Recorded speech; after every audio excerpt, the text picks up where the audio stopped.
Let's speak plainly. Anyone who doesn't give their best effort to acquire knowledge and improve intellectually has no right whatsoever to voice public opinions on anything. Neither their religious faith, nor their moral virtues, if any, nor the positions they may hold, nor the prestige they may enjoy in certain circles, entitles them to that right. Public discussion is not a mere exchange of personal opinions, nor a tournament of beautified self-images.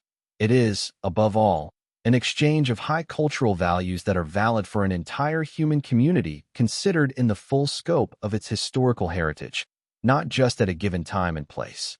Each person's right to public attention is proportional to their effort to engage with that heritage, to speak on its behalf, and to contribute to it, through their words, something of lasting significance. Everything else, no matter how well-intentioned it may appear, is nothing but vain presumption and fraud. All of Brazil's ills stem from ignorance of these principles.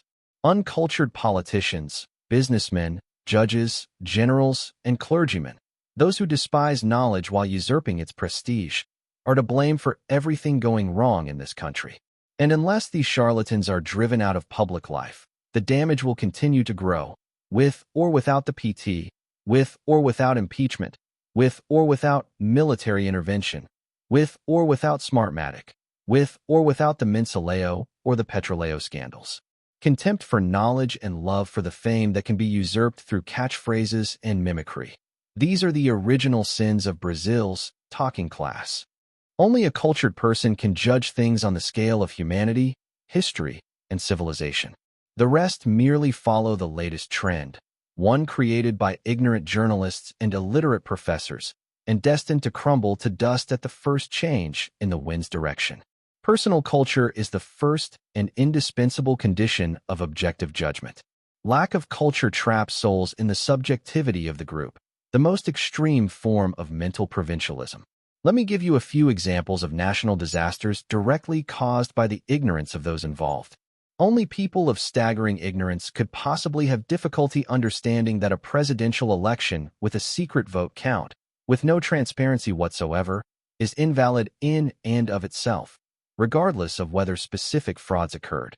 The number of robed donkeys and five-star cretins who, even while opposing the government, still operate under the assumption that Mrs. Dilma Rousseff was democratically elected in a legitimate election, an assumption so self-evident that they believe it need not even be discussed, is enough to show that the country's political and economic calamity was preceded by an intellectual catastrophe, one that is indescribable, abject, and unacceptable in every respect.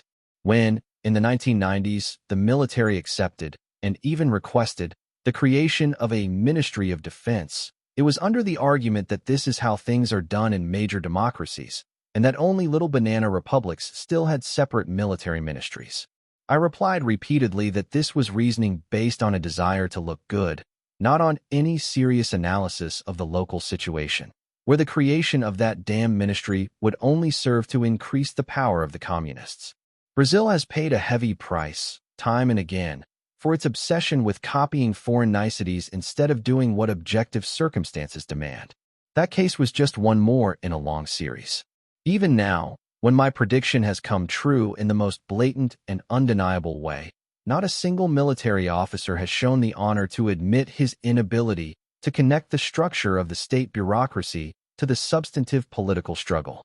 They keep insisting that it was a good idea, only, unfortunately, ruined by the rise of the communists to power, as if one had nothing to do with the other, as if it were all just a fortuitous accumulation of coincidences, as if the demolition of the military's prestige had not always been a constant and fundamental item in the leftist political agenda in this country, as if, even under the FHC administration, the creation of the ministry had not already been conceived as a perfectly legal-looking miracle cure for breaking the military's spine. One of the most characteristic traits of Brazilian ignorance, already noted by writers and political scientists since at least the founding of the Republic, is our mechanical subservience to foreign models, copied without the slightest discernment.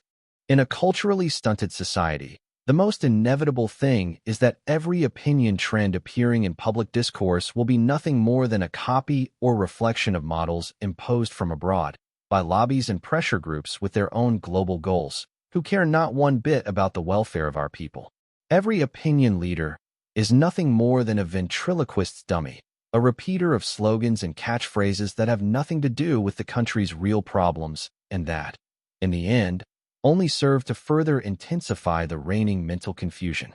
How is it possible that, in a country where 50% of university students are acknowledged functional illiterates and high schoolers consistently place at the bottom in international assessments, a professor's academic resume is still accepted as unquestionable proof of competence?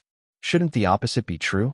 Shouldn't it be an almost infallible indication that, barring a few rare exceptions, the bearer of such a list of accomplishments is, by statistical average, most likely just an incompetent protected by corporate interests?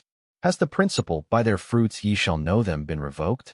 Has the mafia-style mutual protection among semi-illiterate careerists, bound by group and partisan ambitions, become the new criterion for intellectual qualification? Isn't it in fact a sign, not just of ignorance, but of actual mental debility, that the same apologists for the university establishment were the first to hail as an unblemished merit of candidate Luiz Inácio Lula da Silva, in 2 elections, his total lack of any formal or informal education? Wasn't the character's astounding ignorance practically praised as evidence of some kind of innate wisdom? Anyone who, when faced with a demand for knowledge, responds with evangelical praise for the simple folk is a charlatan.